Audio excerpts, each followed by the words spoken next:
ফেনীর পশ্চিম রামপুরে মাথায় আঘাত করে ফাজি কর্পোরেশনের অধীন বিকাশ ডিস্ট্রিবিউশনের সেলস অফিসারের কাছ থেকে 2.5 লক্ষাধিক টাকা ছিনিয়ে নেওয়ার ঘটনায় মূল হোতাসহ 6 জনকে গ্রেফতার করেছে জেলা গোয়েন্দা পুলিশ। বুধবার সকালে পশ্চিম রামপুরা মেহেদী সাঈদী বিদ্যানিকেতন সড়ক এলাকায় এ ঘটনা ঘটে। এ সময় তাদের কাছ থেকে 1,41,060 টাকা উদ্ধার করে ডিবি পুলিশ।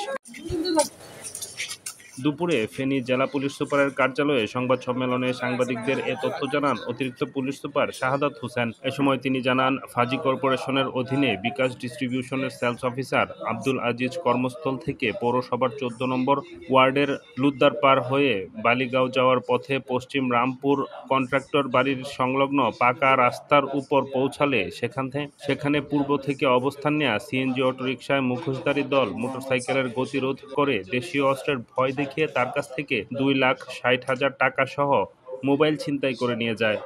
তাদের বিরুদ্ধে ফেনী মডেল থানায় মামলা নাম্বার 16/394 ধারায় রেকর্ড হয়েছে এবং ওই মামলায় তারা গ্রেপ্তারকৃত তাদের নিজেদের দোষ স্বীকার করে তারা জবানবন্দি দিচ্ছে এবং তারা ঘটনার দায় স্বীকার করতেছে।